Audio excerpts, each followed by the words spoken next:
Hi everyone, I'm Laura Warnod, and this is the WonderWorkers podcast. WonderWorkers is an interview-based podcast where I invite changemakers to talk about their experience, their mission, and drive towards impacting the world, and ultimately to inspire, educate, and empower entrepreneurs, business leaders, and owners, and young people on how they can build together a more sustainable world. This community of WonderWorkers act behind the scenes to lead the world towards a new era of purpose, self-actualization, and innovation. This is a generation who shows no limits to what they can accomplish, no tolerance for dehumanization, and use their uniqueness as a real power to change the world. We want to invite you, responsible leaders, entrepreneurs, young people, and all other listeners in your quest for purpose to give you too the power to change the world. But having powers alone does not make us superheroes. Even them need allies. It's only when we accept our differences, combine our powers, belong and thrive together that our forces can turn into superpowers. We are WonderWorkers, a community of changemakers, entrepreneurs, business owners, and aspiring ones who use their superpowers collectively to change the world. So tell me, what are your superpowers? In today's episode of WonderWorkers, I am with Solène Anglaret. I met Solène this summer during an event that was around the relationship between mental health and well-being and equality, equity, and inclusion. And Solène facilitated the event brilliantly. Really, it was done through a mix of mindfulness, jokes, presence, and storytelling. And I found that she really managed to galvanize the crowd and ask really relevant and interesting questions to inspire people, but also to kind of nudge the presenters to share insights and stories.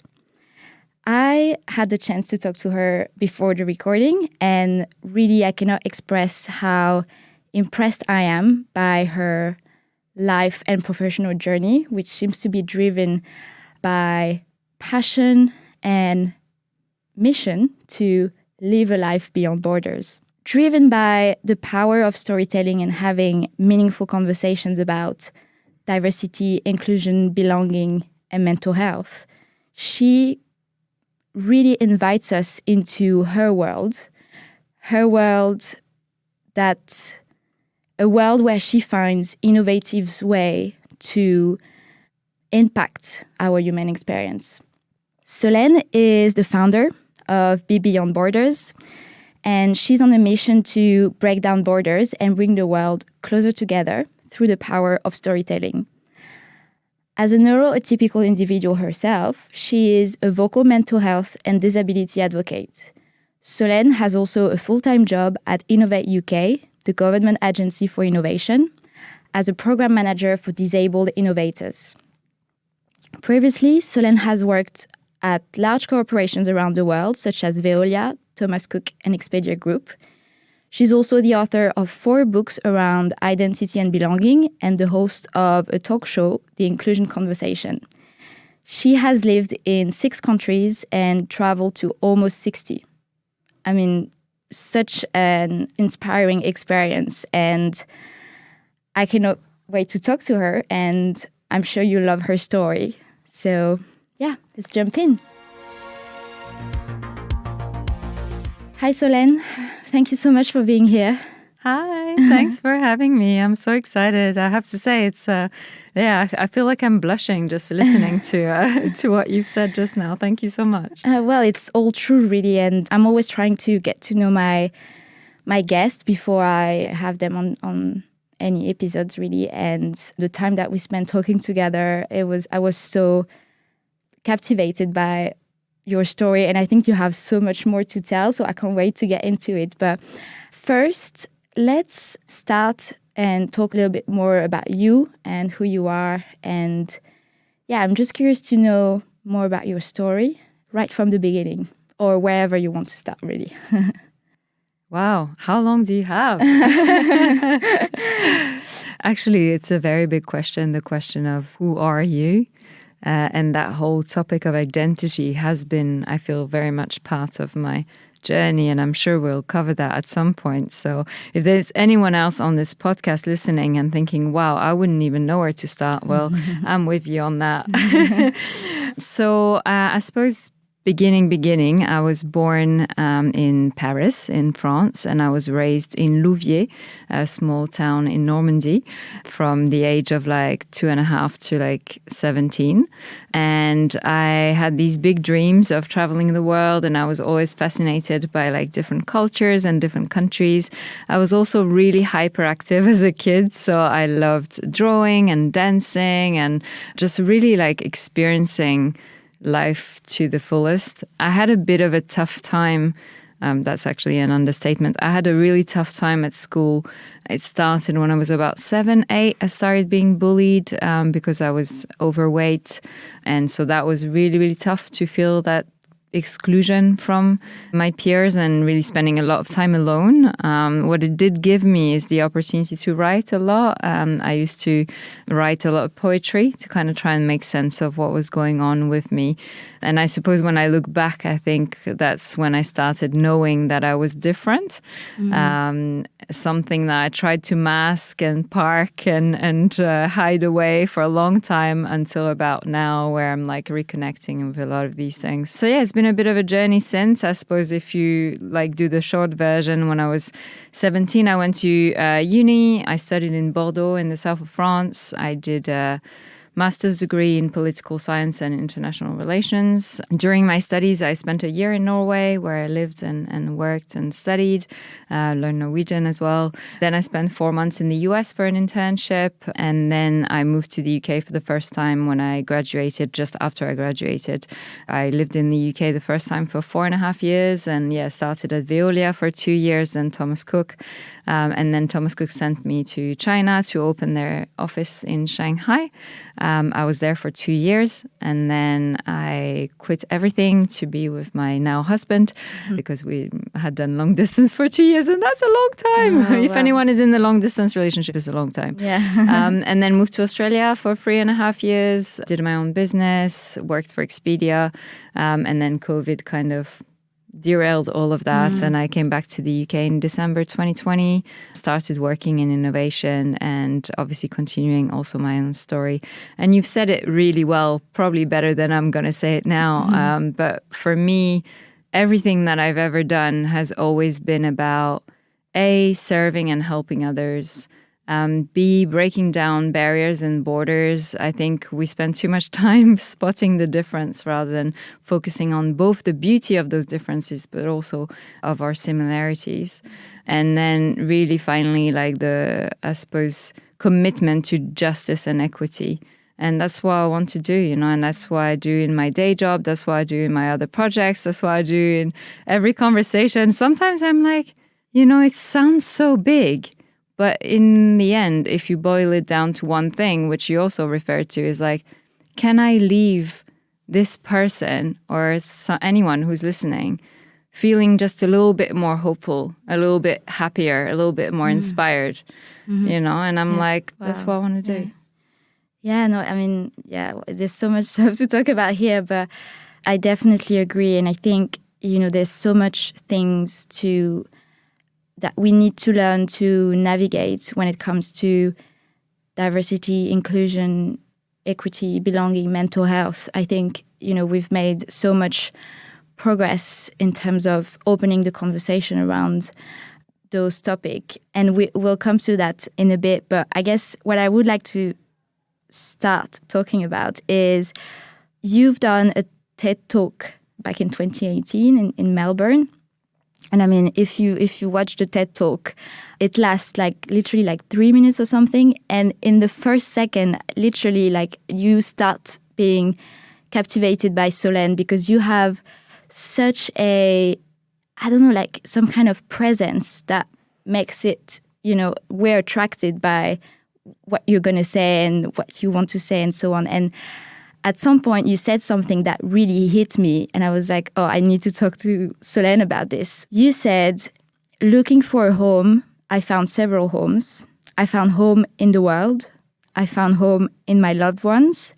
And eventually I found home within myself. What did you mean by that?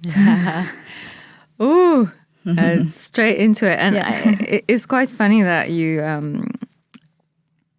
quote this, because I realized when you were asking me this question that I haven't actually answered your previous question quite properly, have I? Because I've told you a lot of things that I've done, but you actually asked me who I am. And this ties in again with that. And I think that third portion of the quote is where I'm at now. And I'm sure a lot of people can relate to this. It is really hard to define truly who you are, because also A, we're continuously evolving as individuals, and B, we're influenced by the world around us, and C, we're, if you think about the Buddhist philosophy, we're both everything and nothing at the same time. We're everything because we're the entire universe coming together in this one human manifestation. And at the same time, we're just a collection of atoms. We're nothing. So yeah, we can come back to that. But to answer your question, what did I mean by that? It's interesting because I want to answer, because obviously you're asked a question, you want to give an answer. And at the same time, I kind of want to leave it open as well for people to think about what that might mean to them. So maybe I'll just give my own interpretation, but that is what it means to me. So I would invite, anyone to kind of think about that, what it means for them. So I belong to the world. I think I found many homes because when I started traveling, I think I was trying to escape certain things. I was trying to escape that sense of being different, or not belonging anywhere, of not being understood, of being excluded. And I was also at the same time looking for something, looking for who am I? Is there a place in this world where I can feel like I've come home and feel like I belong? And so those were all the driving forces. And so I was desperately looking for a place, for a physical location. And actually I realized that I can get a sense of home almost anywhere. Like, it doesn't necessarily have to be a place. It can be a place. A lot of people, if you ask them, because I did this, part of my research, I asked lots of people, what is home to you? Where is home to you? And lots of people would say my hometown or where I grew up. And so it can be a place. And yet it doesn't have to be. And it can be more than a place too. And so the second layer of that is I started to realize that home, I felt at home when I was surrounded by people I loved and people who loved me, and especially who made me feel safe. And that sense of safety and groundedness, and a space where you can be yourself and you're not always worried, what are people going to think? Are they going to judge me? Are they going to reject me? Are they going to exclude me? So that space and those people that make you feel like that's not happening. It's all good. You can be quirky. You can make silly jokes. You can be yourself. People are going to be like, yeah, they're actually going to, you support feel safe. you. Yeah. And I mean, they might challenge you, but, in a way that is fueled with unconditional love. Yeah. Exactly. And so that was the kind of journey. And then the third step was, actually, there's really that thing around self-belonging. Like, I realized, how can I include people if I don't include myself? How can I create a sense of belonging for others if I don't create it for myself? And if I continuously judge myself, exclude myself, hate myself, I will say it. I mean, I have been there. So yeah, it was really that. And that's the last bit of that quote. It's around, realizing that actually I need to start there. And it's not selfish. It's necessary. Yeah, it's so interesting that you're talking about that, because I think we forget a lot about self-belonging. Like, what does it mean really? It's even the case when you talk about love, you cannot love other people if you don't love yourself first. You need to kind of do that work on yourself where you get to know yourself a little bit better and you love yourself for who you are and you belong to yourself. And I think that's so important. And especially when it comes to mental health, I think it's interesting because you also wrote a story back in 2017, 2018, where you talked a bit about the challenges of living abroad. You know, that was way before COVID, and you already talked about that aspect of mental health and how sometimes you're not okay and it's okay not to be okay, and how you can feel guilty to feel this way and sometimes lonely as well while you are traveling the world, right?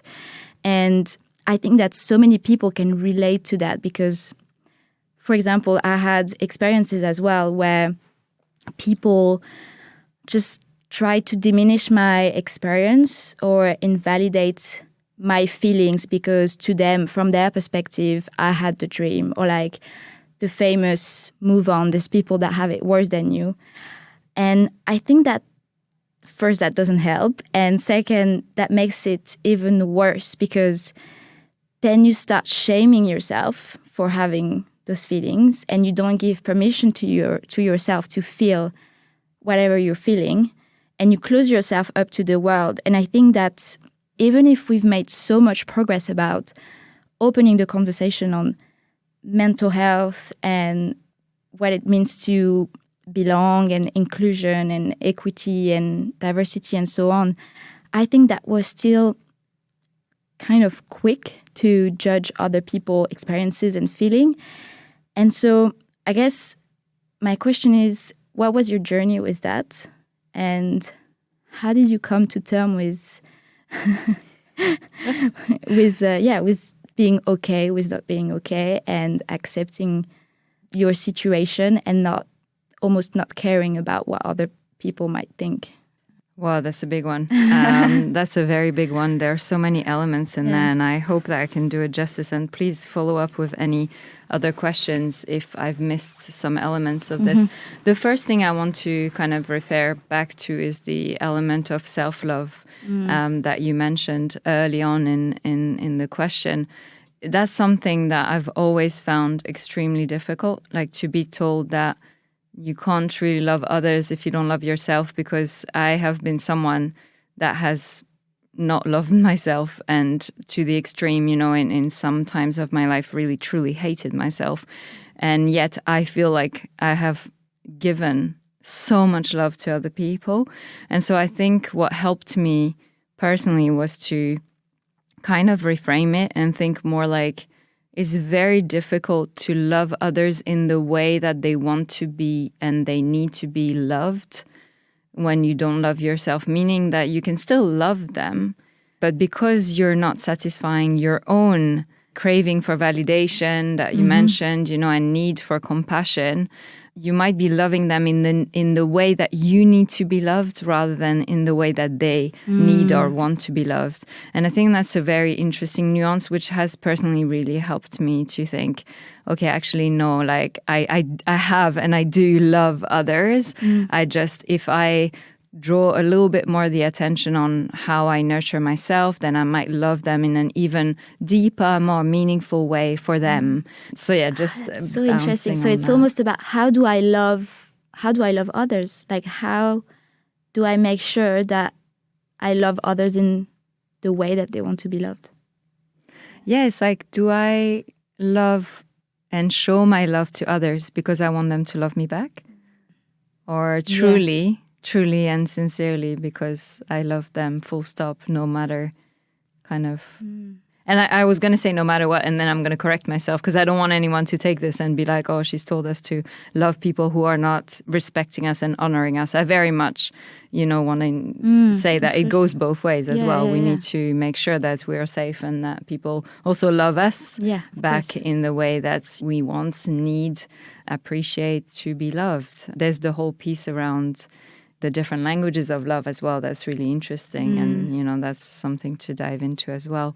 So yeah, that was just a point about the love element. And then your question, you might have to ask me again because now I've lost my trail. No, that's okay. So I guess, you know, we talk about self-love and what it means to belong to ourselves and therefore, you know, loving others and belonging in a wider community. And I think that, you know, sometimes we are quick to deny other people's experiences and feelings. And I guess from what you wrote back in 2017 of, being okay with not being okay, and sometimes feeling guilt about it, although you are doing something amazing that is traveling the world.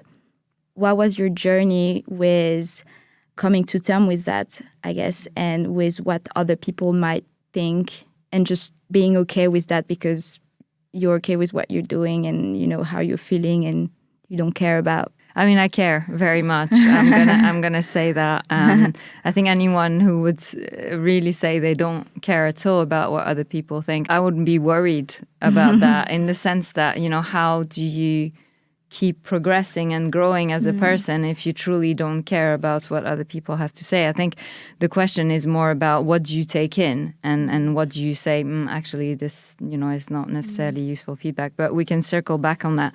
The first thing is about judgment, and we all judge each other. It's a natural thing. And I think letting go of feeling like, I need to find a way that I don't judge. Please, anyone correct me if I'm wrong, from the scientific perspective, but I don't think that's possible because our brains are receiving millions of information every given second. And so we need a lot of the processing to happen subconsciously, to happen in the background. And that leads to quick judgments. And some of these quick judgments are really, really helpful. Here is danger, go to safety. Super helpful sometimes, not all the time. And that's where we can bring consciousness to some of these processes and say, hang on a minute, why am I, and not why in an accusatory way, but in an inquisitive way, in a curiosity kind of way. How come? Why am I feeling afraid in this situation? I'm talking to this person and I'm like, what's going on? And do I want to go with the fear, or is there maybe a different response? Do I want to adjust this response and be more open? When I look at someone and I'm like looking at them and what are they wearing? I mean, this is a big problem for French people. I think we tend to grow up in a culture that, to be honest, I mean, and I hope I can say this because being French, and it is a general comment, so please, it was kind of half a joke as well. But it is true. Like I noticed, like when I started living and moving abroad, that I tended to be much more judgmental than a lot of people around me about, for example, what people were wearing. And I would look at people on the street, like in London, and I would be like, what is happening here? Like, what these people's hair and like color and all of that, And so what I mean is like, we will have these judgments. These judgments, they're part of our human experience. They're natural. Some of them are really helpful. And yet some are not. And we have the opportunity, and this is a gift, I think, to adjust some of them and challenge it and be like, hang on, maybe there is a different way of looking at this. Maybe it's awesome that this person is leaving the house in their pajamas because they want to do it. Yeah, awesome. Let them do it. So that's kind of the piece around judgment. And I have come to terms with the fact that I have judgments. I have also been really proactive in kind of learning and unlearning and relearning a lot of things around my own biases and my own shortcuts and challenging that, and really tried, my hardest to be as educated and as inclusive as I can be, while knowing that I still have more to learn than everything I've learned. And I think that's the piece where, we also need to, or if we're open to this, stay humble and be like, well, yeah, I mean, getting there, but still learning, always learning, unlearning, relearning. And so to finish, I still do care what people think about me, in terms of caring or not caring about what people think about me being okay or not okay. I had to let go of that because I was so not okay at one point. I didn't want to be in this world anymore. I knew how I would go about ending this human experience, as we said at the beginning. And so there's a point where your truth will just seep out, whether you're afraid of people judging it or not, is so strong and powerful that it's probably going to seep out. And making sure that it's kind of done in a safe and constructive space if you can. If you can't, just call me, that's okay. I'll pick up the phone. Always happy to chat and help. But yes, so I do still care about what people think. I just try to focus on where is it coming from? Is this purely someone who is gonna just judge me maybe because I've triggered something in themselves, or maybe because not everyone's gonna like you, and trying my hardest to let go of that, because there's nothing I can do. But then also trying to identify those judgments or elements of feedback that are constructive, because I want to improve myself. I don't think I'm perfect at all, Yeah. And so there's lots of time when you get this kind of response, and of course your instinct is to be like, no, this is not right, and this person is horrible or whatever. But actually, if you go against that, and instead of stepping back, you lean in. I mean, there's been a time I had a comment on my blog like, oh, you don't really understand the experience of the LGBT community because you wrote it's all about love, but actually it's not all about love. It's also about struggle and advocacy and so much more work that needs to be done. And my first instinct was to kind of step back and, I'm never talking about this again. But then my second instinct was like, no, you know what? I set up a call with this person and I said, tell me, teach me, tell me everything I don't know, because I want to know and I want to help. I want to be an ally. How can I be better? Yeah, and I think it's so important, that point that you just said at the end about learning from other people. And I think, you're going to tell me, but I think that's a huge part of being an advocate in, mental health or, diversity and inclusion. And I found that sometimes it requires a lot of courage as well, because I feel that, today there's loads of people who might, call themselves mental health advocates, but they don't necessarily try to learn from other people's experiences. And I think that's a shame, because that's, to me, the unique way to make progress in those spaces, about connecting to other people's experiences and journey, and trying to understand what they're going through. And I think, going back to advocacy, how would you define what it means to the listeners being a mental health advocate? Another really great question. Thank you for that. And yes, absolutely. I think, a lot of people will have lived experience around mental health, whether it's their own, family, a friend that's around them, whether it's temporary or, more long term. So in a way, we all have the power to advocate. And yet we all have a limitation, which is what we truly know is our own human experience, is our own life, is our own lived experience, And so it's a very powerful and yet very narrow place to start from. In my case, I have experienced ups and downs with my mental health for sure. And at the lowest point, I was diagnosed with a long-term mental health condition, which has a lot of stigma attached to it. It's called BPD, borderline personality disorder.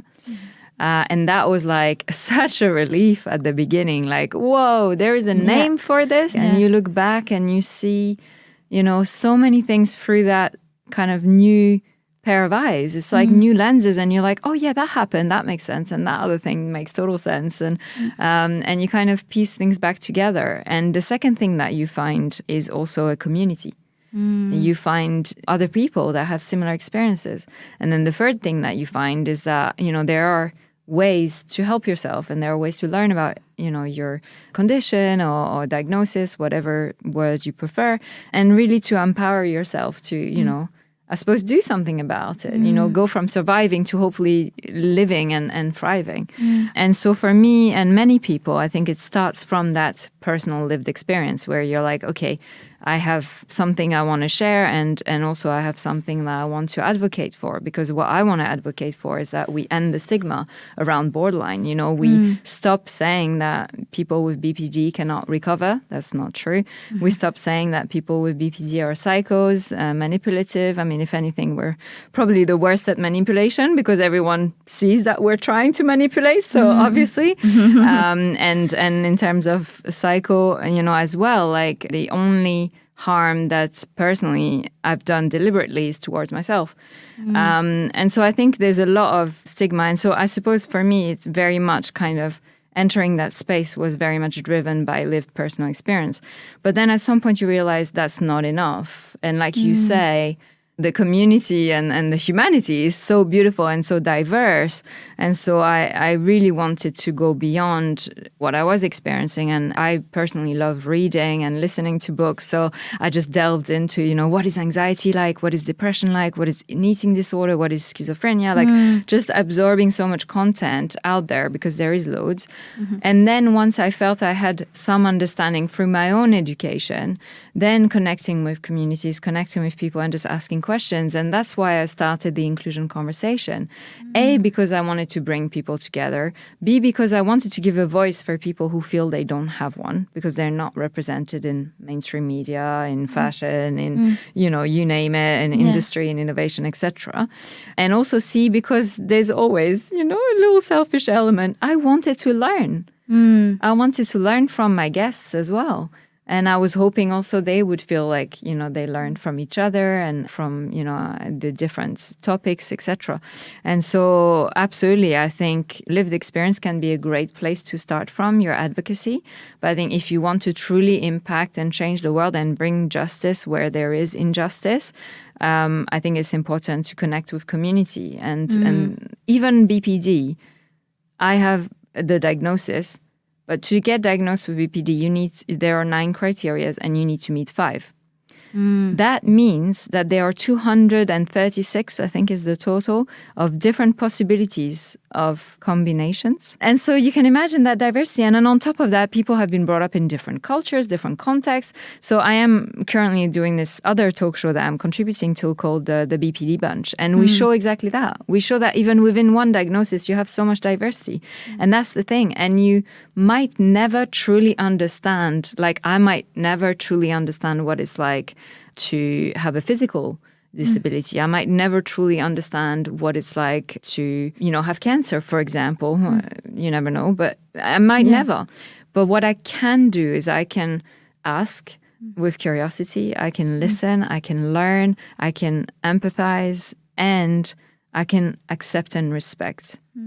Because sometimes there are things even we don't understand and we might not agree with. And that's when it gets even more challenging. And I wasn't meant to go there probably. But it's true, there will be things that you'll be in front of something, especially I think as we age, and I'm sorry to say that, but I see my grandma, love her to bits. But, there are some things that she really doesn't understand. But what I see in her that I hope to embody in myself is that it's not because you don't understand that you can't accept and respect, that this is how the person wants to be living their own life. Wow, I'm so glad that you touched on all those points. I think there's so many interesting things here. And one that I would like to come back to is that thing around, although you might have one personality or mental health disorder or issue, you have so many ways of experiencing it because we're all unique and we all have our lived experiences. We all have our own way of processing our feelings or, our own perspective. I think that's so interesting because we've made so much progress, I feel like, in the field of mental health and opening the conversation on mental health. And I think when you look at, all the movements that are happening on social media, for example, where people feel way more comfortable to talk about their own journey and their experiences with mental health and kind of sharing tips and stories and so on. I think that's incredibly valuable and meaningful and powerful because it feels like for once in the history of humanity, we are kind of united in our collective human experience. But I think this really eye-opening and kind of catalyst movement of, okay, we're talking about mental health from our own prism has gone quicker than, some of the research in the field of mental health in 2022 and what we know about some disorders. And I feel like sometimes people don't connect with others' experiences and they talk too much about their own experiences because that's what they know, but they're not necessarily trying to connect with the other person's experiences, which they end up kind of labeling themselves of, I have this, I have that. But actually, mental health is a spectrum, right? Sometimes you're right at the beginning or the end of that spectrum. Sometimes you're a little bit in the middle. And I guess sometimes if you're too quick to say, oh, I am this or that, what I see from, other people way of, I guess, expressing it on social media. And I guess my question is, how do you feel about that? And have you encountered that before with other people? And what would you say is your role as a mental health advocate in changing the conversation around that? There's a lot in there, so I'm trying to make sure that, I cover the whole conversation. I think the first thing I would say is if anyone's listening and hasn't come across the mental health continuum, do check it out. So it's got 4 quadrants. And so it's the 2 lines is obviously your mental health. Everyone has a mental health. So you can be okay or not okay. Everyone has a physical health. You know, we all, sometimes feeling better or less so. And then you have diagnosis or no diagnosis. So this really shows the complexity in terms of you can be diagnosed with a mental health condition, whether that's, in my case, or you could have, a generalized anxiety disorder or bipolar or lots of different, mental health conditions and be okay in the sense of maybe you have treatment or maybe you just at the moment okay, things are going well, and vice versa, meaning you can have no diagnosis and maybe something in your life happens, some life-changing, life-altering event happen and you're not okay. So I think that's just a really useful tool to think about and again to show that huge range and diversity in that. Then I think it's a really tough one, right? Because we don't want anyone to feel that they can't share. Yeah. And everyone has a mental health. So when you think about it, everyone has a physical health. So if you really push that kind of idea, you think, well, anyone at any given time might break their arm. So similarly, anyone at any given time might suffer from high levels of anxiety. And maybe it's because they have an exam coming up. And that makes total absolute sense. So in my view, in that sense, we don't want to prevent people from saying, I'm feeling this, I'm feeling that. Yeah. If anything, we want to encourage it. Now, are we falling into the risk or the trap? And I'll use an analogy, which maybe sounds a little silly, but I do think it illustrates this idea quite well. The analogy is around food allergies.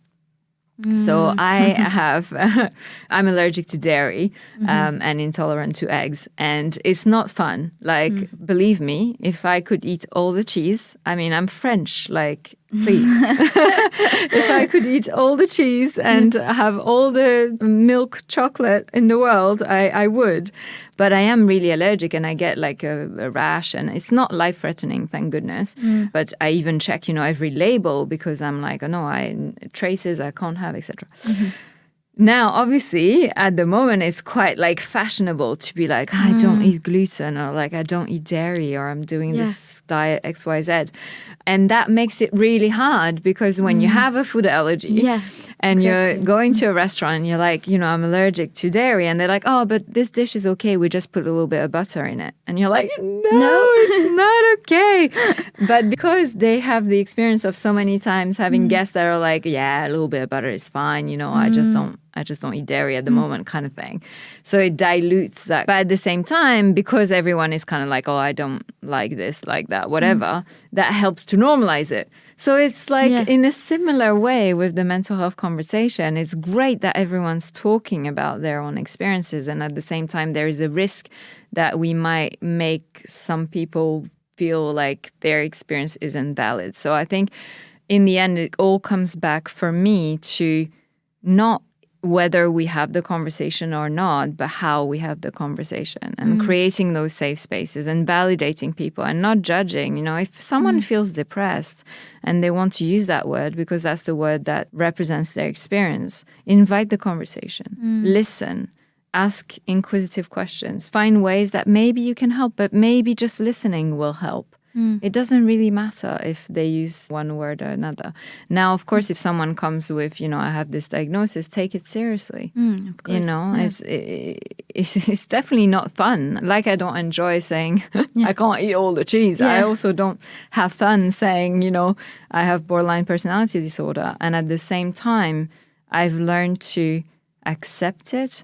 And this is going to maybe sound really bizarre, but be proud of it too. Because, it's called disorder. Some people hate that. I don't have a problem with that in the sense of I think we can reframe any word. And being different is not a bad thing. And having an experience, whatever it is not a bad thing.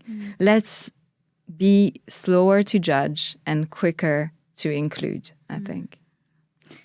Yeah, definitely. I think, like, as you said, there's a piece around education, but there's also a piece around listening to each other's experiences and having a conversation about it and being like, okay, what is it that you're experiencing and what are you feeling right now and what you should do to feel better, basically. What you think you want to do or can do, because should straight away implies judgment. So and empowering anyone to think for themselves, because most of the time we have our own answers, It's just hard to get to them sometimes because we are maybe full of our emotions or we turn to people that we trust because we just want them to tell us, tell me what to do. But most of the time that's not actually helpful. We realize later, 3 steps later, it's like, okay, actually all along I knew deep down what I needed and wanted to do to weather the storm or whatever might be happening. And I think creating conversation, creating community around this, but also, and you touched on this and I wanted to talk about it and I forgot, but about the research. And I think it just fascinates me because there is always that question, do we have more people with mental health issues now than we used to, or do we just talk about it more? That's a massive, massive question. And in the end, in my view, it's like, on the one hand, it doesn't matter. Let's just talk about it. But on the other hand, it's like, who's looking at the reasons, like the causes, because, for example, social media. You touched on that as well, like we're constantly, and I'm guilty of this. I'm saying this from a place of like, I get it, not a place of like, I'm judging you or I'm saying a better way to whatever. Like, no. How many times I found myself scrolling for like an hour or 2 hours and be like, everyone's living their best life. What am I doing? I need to do more. I can't sleep because of all of this, because we're comparing the picture version of the person's life versus like the real experience that we're having, which they might have exactly the same feeling with the next picture we're going to post. And yet some people are starting to post like their genuine crisis. But even then, some people then feel like, is this performative? Did they? So there's so much exacerbation and that's social media. Then take the workplace. Work. Can't disconnect. Your phone is on you the whole entire time. The expectations are so different to what they were, in our parents' generation. And I'm not saying, by the way, that our parents didn't have mental, because again, like I've said, mental health, everyone has mental health. Everyone has physical health. But I'm just wondering, is anyone in this whole mental health conversation, and I know there are people doing this, but I just want to provoke this, are we looking at just the symptom, just what is going on in people's own experiences? Or are we kind of taking, and please let's take 2 steps back and think, could we have a 4-day work week? Could we not have our phones on all the time? Could we change certain things about social media by kind of pressuring for these things to change, and putting the human back at the center of what we do rather than the AI technology. And I won't go too much into that because that's not my territory, but I do think that's a really important conversation to have. Yeah, definitely. I mean, there's so much stuff that you touched on and that I would like to talk about, but I would love to talk about BeBeyondBorders as well and what you're doing there. Tell us more about BeBeyondBorders and, what was the original quest, I guess, or like the original mission of when you started BeBeyondBorders, and what does it mean for you now? Oh, I love this question. Thank you so much. BeBeyondBorders, it started as a blog. Initially in 2017, I was living in China and I was meeting so many people because I was traveling a lot, for work and for fun as well. And I was meeting so many people who were born there, grew up there, lived there, just kept moving. And I was like, these stories are so fascinating. I love how people who have had that wide range of cultural experiences, upbringing, life, have slightly different perspective. And the people I was meeting, they all had or seemed to have this one thing in common, which was, we're all human. At the end of the day, we're all different, and that's beautiful. And at the same time, we're all human, and that's all equally beautiful. And so I really wanted to bring this to life. I wanted more people who maybe don't have the opportunity to travel, but have definitely the curiosity to learn, to be able to hear those stories as well. And I thought that if we heard more about each other and learned more about each other, then it would be impossible to hate each other anymore. It would be like, well, why am I gonna judge someone who's from, XYZ country? Actually, I know this person and that other person I saw on this show, and they are amazing, and they're from there. And so I wanted to challenge preconceptions by bringing to the forefront the stories of people with these kind of slightly unusual, very diverse cultural lives and upbringings. That's how I started. So I started as a blog and a set of interviews that I did after I moved to Australia. And then I thought, well, I also kind of want to share my own story and my reflections on home. So then it became my kind of publication company, I suppose. And so, I wrote my first book, which is a travel memoir called Where to Next, about home and belonging and identity, some of the things we've touched on before.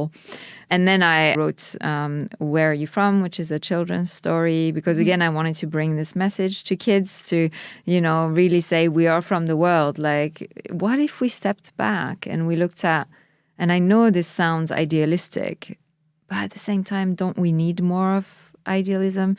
So if we took a step back and we looked at one world, one people, especially in the face of the climate crisis that we're very much in, if we looked at resources holistically and humanity holistically, and how can we actually make this work long term, as in really treating the planet as our home collectively, beyond the borders, beyond the politics, etc. And so that's where it started. And then COVID happened. And I was like, oh my God. All the borders are going up. And I'm sitting there thinking, well, all I'm talking about is breaking down borders, bringing people together, traveling all over the world, telling stories of amazing people across these kind of divisions and disagreements. And I lost a bit of sense, I was lost, because I was seeing the world change in a direction that it was so far removed from my deep convictions and hopes and dreams.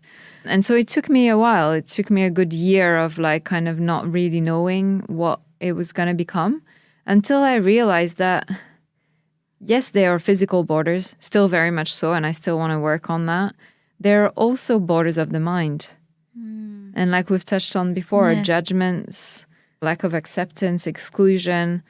And I thought, I can work on that. I can also operate on that level where I am bringing, again, conversations, convening people, writing, storytelling about breaking down barriers and borders all around, because they are everywhere. They're in our heads too. I mean, how many of our own borders and barriers we have in our minds, right? About the things we can or can't do, the things we should and shouldn't do.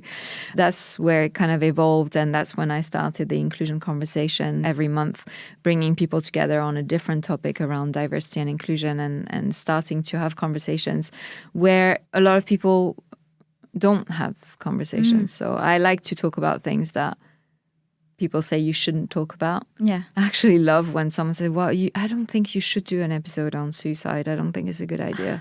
And I'm like, great. That's exactly what I'm going to do. Yeah.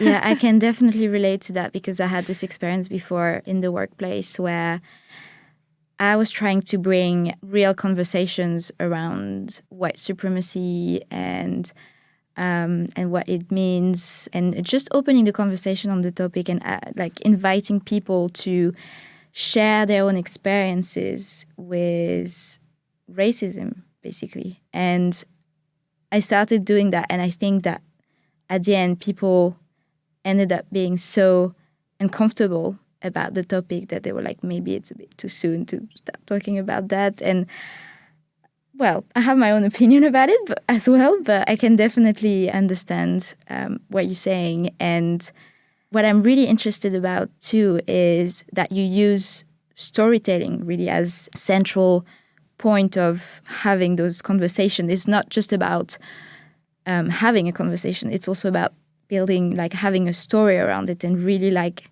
embellishing it, with the power of storytelling. And I mean, I've seen you facilitating that event. And again, I was all ear for you because you have something of, really captivating the audience. And so I guess what I'd like to know more about is how do you think storytelling can have a real impact on diversity and inclusion and mental health? Oh, I love this question. Again, you're really bringing all the good stuff today. I want to say, by the way, well done to you for putting on, such events. I've had a similar experience in terms of really kind of going into these spaces and trying to challenge and trying to make people feel a little bit uncomfortable. Yeah, exactly. And at the same time, I guess learning now kind of, how can I meet people where they're at, but then just expand it slightly? And I think about it now as an onion. And it's like maybe that topic of white supremacy and racism, or in my case, the work I'm doing now with ableism and internalized ableism in kind of the disability conversation, maybe that's like the edge of the onion. And I want to get there. But maybe people are at the center of the onion and I kind of need to unpeel other things first, and maybe first I do an event, I don't know, about hidden disabilities, and then I do an event about neurodiversity, and then I do an event about physical disability, and then eventually I'll get to ableism and internalized ableism. I love that you're operating in this space as well. And storytelling in this space, I think, is so important. It is really powerful. Like, I think we underestimate the power of stories. And there's this great book I'm actually listening to at the moment, I highly recommend, called The Storyteller's Secret. It's using a lot of experiences from great storytellers of our times and of previous times and unpacking what made them great storytellers. And it touches a lot on TED Talks. And it's funny, we're kind of circling back. And it's showing that most TED Talks, 70% plus is a story. And the actual hard-hitting facts or points just come in kind of almost like casually into the story. And that's what makes us much more able to digest them. And it's the same if you think about innovation. When I'm working a lot with entrepreneurs, innovators, and when you see a pitch, if someone's going to pitch you, just think about it. Like someone pitching their idea, and the first slide is like a whole bunch of numbers, and they're telling you why they're going to be, the next, the Uber of, or the Google of, or the Airbnb of, of course. And they're showing you all these predictions. And let's be real. I mean, either you're on your phone or you're like completely zoning out, thinking about what you're eating for dinner, because you don't know why. Why does it matter? Why is it important? And the story is what's going to give you that why. If the person says, this is what happened to me, or this is what happened to my family or to my friend, or, this is what I noticed, or this is what I learned when I did XYZ, or I went on a mission on the other side of the world, or in my backyard and I did experiments on worms. I have no idea. But whatever is that story, that is going to be the hook. And then people are going to want to listen.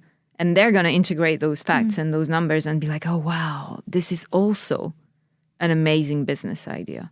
But if you miss the story, if you don't grab people from their gut and their heart and you try just to talk to their heads, chances are, unless you have the next Airbnb or Uber but even then, you might not even, get anywhere.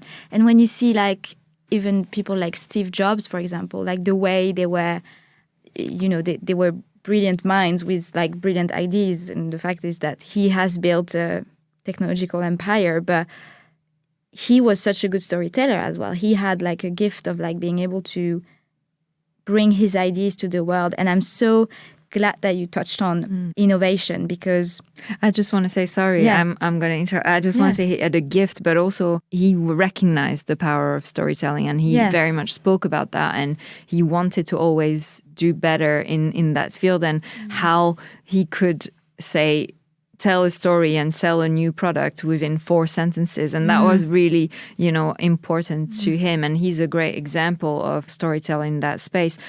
People like Oprah as well, there's so many people that have, perhaps they have a gift and a talent. I would say so. I mean, you never know, right? But they also have a connection to story, a respect for story, and a willingness to learn and to practice the art of storytelling. I always think of storytelling, for me, the image that comes to mind, I don't know. And I would invite, anyone listening to let their imagination go. But for me, I always think about being around a fire in the night and having everyone kind of in a circle and sharing a little bit about their story. And I don't know where really that's coming from, because I can't really think I did much of that growing up. But it's what comes to mind. And I think it shows that and that's what I love about this image, we all have a story to tell. In fact, we all have multiple stories to tell. Yeah, no, definitely. And I think that regardless of whether it's a gift or not to you and to other people that you just named, I think it's just that it comes more naturally. And I think, you touched on innovation as well and how this is linked to storytelling. And I think that's so interesting because, so you work at Innovate UK, the government agency for innovation, and you worked on ableism and, how to innovate for disabled people in the UK, right? If I'm right. So I work currently for Innovate UK. As you said, my role is program manager for Disabled Innovators. So it's really about how do we enable, support disabled people to innovate, to create their own businesses and drive their ideas forward, because there are so many barriers for disabled people. I mean, in general, in our society, like the more you read, the more heartbreaking it feels. But then, of course, it's me trying to stay optimistic.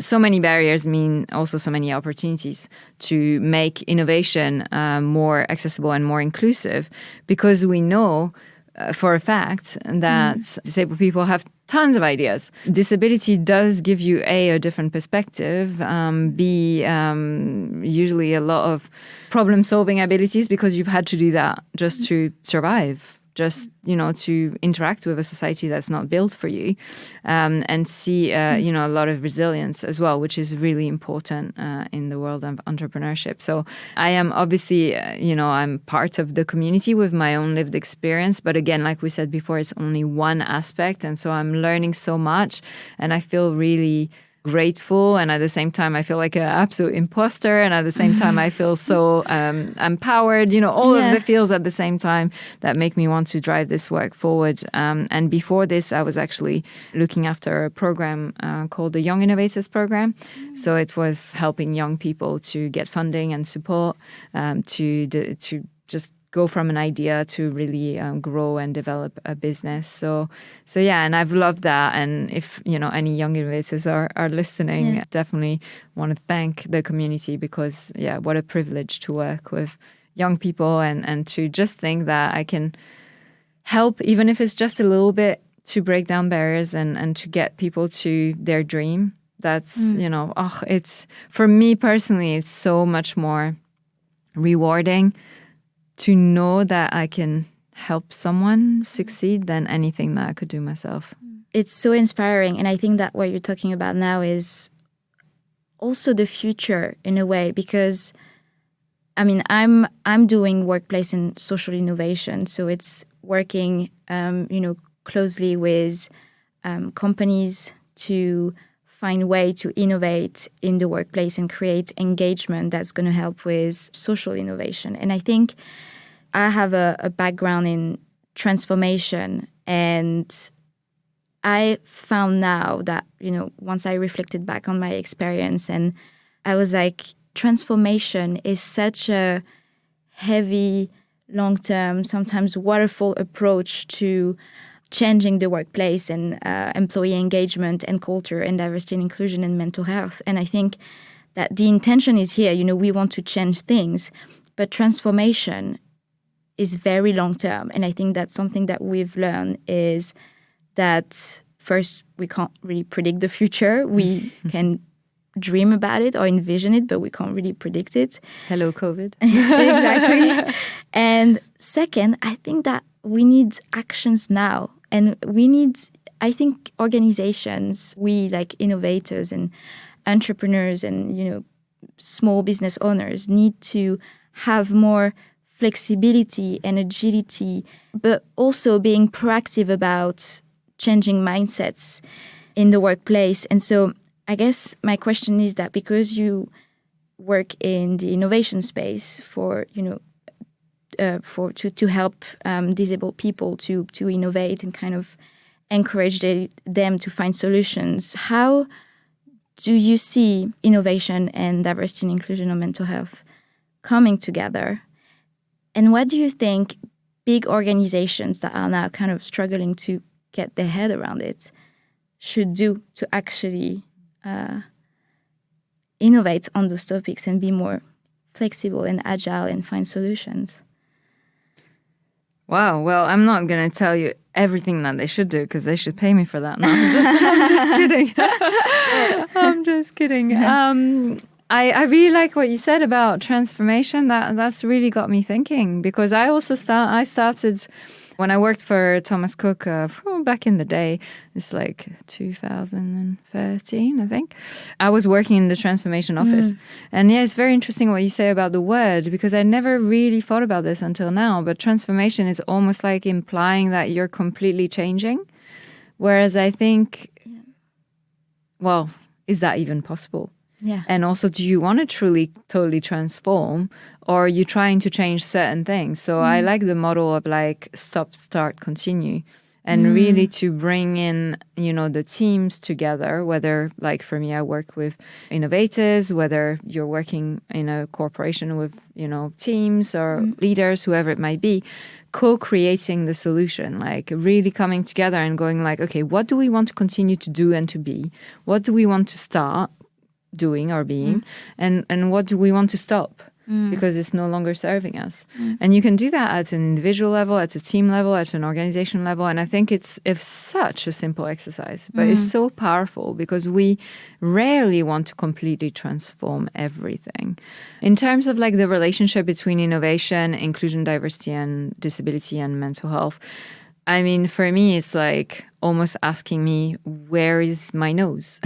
Yeah. It's in the middle of my face. As in the sense of like having diverse perspective around the table, and then having that inclusion that allows people who are around the table to actually contribute. And so therefore to get the benefits of those diverse perspectives allows for more creative, different, new ideas, and therefore leads to innovation.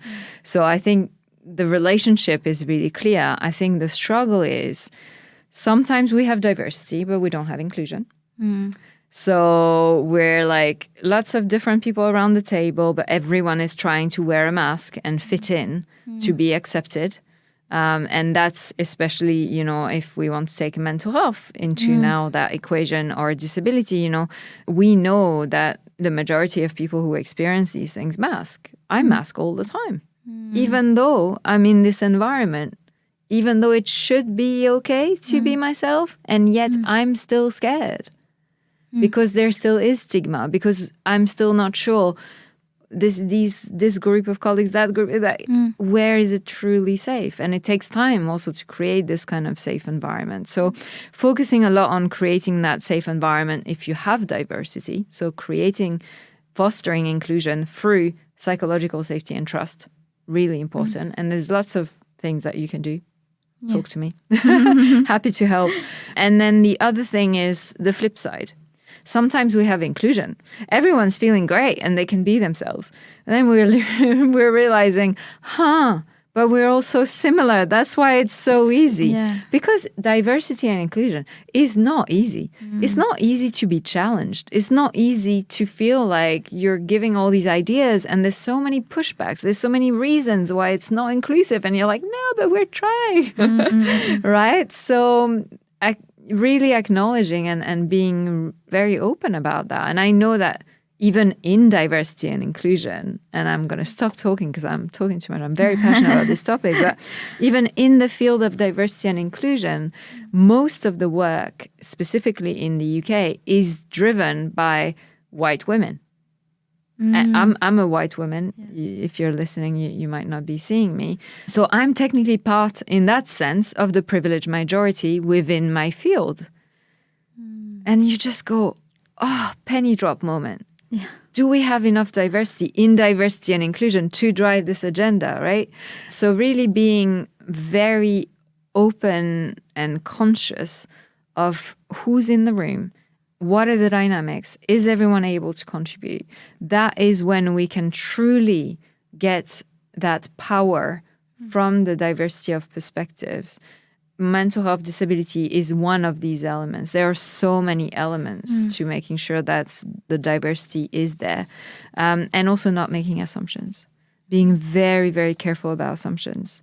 For example, if you meet me, if you see me, most people assume, and if you don't see me, then that's okay. You haven't made that assumption yet, so you won't be kicking yourself when I say it. But most people assume that I'm very early in my career, maybe like mid-20s, something like that. In the workplace, I get a lot of, so you just graduated? Like, did you study here? And it, I mean, I'm not going to complain. I'm sure when I'm 60, I'll be very happy to look younger. But currently, it can get quite frustrating when you feel the need to insist that, no, you've been working for 12 years. And so being mindful, again, it will happen automatically. Not beating ourselves up. It's normal to make assumptions and judgments. But just pausing them for a moment, suspending them for a moment, and truly listening to everyone's perspectives and being interested, because the cost of going back and changing a product or a service because it's not accessible or not inclusive is so much higher than the cost of getting that diverse and inclusive innovation design process in the first place. Do it up front. Wow. I mean, I wish we had I could talk to you for hours, because you touched on... Because I talk too much. No, but you touched on so many important elements of, diversity inclusion, that thing about also intersectionality of, what it means to be a woman of a certain age, a woman of color, a woman, with a disability. And I think that's something I would love to talk about too, but I mean, we're getting to the end of that recording. I know. But yes, intersectionality is so important. And we all sit at so many different intersections, and discrimination and barriers can, tend to very much so increase the more intersections you have. And it's so important. We have this tendency so far in inclusion diversity to create sub-communities, which is awesome, because we need to get together and we need to be like, oh my God, you too, that's amazing. Let's do something about it. And at the same time, we may risk creating silos when actually so many people have multiple experiences. And then I've met, and even myself, I'm like, well, do I go to the women's employee resource group, say, or do I go to the disability employee resource group, or do I go to the kind of international employees or English as a second language, all these different groups, and you're like, I belong to so many of them, but I can't go to all of them. So where do I go? So I think this is a big question for this space, is like, how do we also create the bridges between groups because we have a lot of similar experiences, for example, when it comes to minority stress, and that will be in another episode. Yeah, exactly. I mean, I think we're going to have to do a part 2 at some point because let's do it. There's so much stuff that I want to talk about with you. But since we're getting to the end, I have 2 signature questions for this podcast. It's called WonderWorkers, and it's about inviting change makers to talk about their experience, how, and inspire and educate also leaders, other entrepreneurs, employees, young people on how they can build together a more sustainable world. And you are part of the change makers. And I hope that your story and experience has inspired a lot of people to think about, okay, how can I improve mental health and diversity and inclusion in the workplace? Or how can I actually do something in that space because I'm so interested and I can relate to your stories. And so my question is, what would you say is your superpower? Oh, that is really hard. For someone who's always doubting themselves quite a lot, it's really hard to think you have any power, let alone a superpower. I think my superpower is love. I think my superpower is love that I have for people around me, for my community, for our humanity in general. I feel like that's where I pour all of my energy and all of what I do. It comes from that place. So I didn't expect that, but I think I will say that. Oh, that's amazing. I love that. I'm glad that you said that one because I definitely agree. And I think you also have storytelling superpower. You have passion and mission as well as a superpower that's really driving you, that's really making who you are. So I think that's super powerful. But I love that you talked about love. So that's great. And last question, who would you like to hear from next in this podcast? Oh, there are so many people that I could name to hear from next. Can I get 2? Yeah, sure. Or 3? Oh, cool. I would love to hear from Olajide, who you know very well, and Louisa from Sisu. I've actually contacted them. So amazing. I would love to hear from them. They are the ones who gave me the opportunity to be the host at the conference that you attended. They're absolutely amazing people doing amazing work. And I'm so grateful to them for that opportunity because they gave me the chance to do the work that I love and do it on a bigger stage than I had done previously. And you know, I want to keep it going and I'd love for them to come. And one more person, if I may, I would love Celia Hensman to come to the show. She's absolutely incredible young woman activist and change maker in the disability area. And Please have her on the show. Amazing. Well, I'll make sure to contact her then. Well, we're getting to the end. So really, I mean, I can't say how grateful I am for this conversation. Thank you so much for being here with us today, Solène. It was so great to have you. And maybe, you know, who knows, we'll have a part 2 at some point in the near future. I would love that. Thank you so much for having me, Laura. It's been amazing. I'm honestly so grateful. I always love talking, and I very much hope that I could bring something to the conversation, to the listeners, at least a bit of love and hope. I'm sure you did. Well, you did to me at least, so thank you. Thank you so much. Bye. Take care, everyone. Follow the WonderWorkers podcast so that every 2 weeks you can get notified when a new episode is out. And I must say, if you don't, that's okay. But that would be a big miss because we have more inspiring and powerful guests to come. So let's meet up in 2 weeks for a new episode of WonderWorkers, a podcast that transports you into the world of our modern change catalysts and empowers you too to change the world. This podcast is created and hosted by me, Laura Warnod, founder of the Culture Cabinet. Thank you to Content is Queen for producing the podcast. But above all, thank you for listening. See you soon.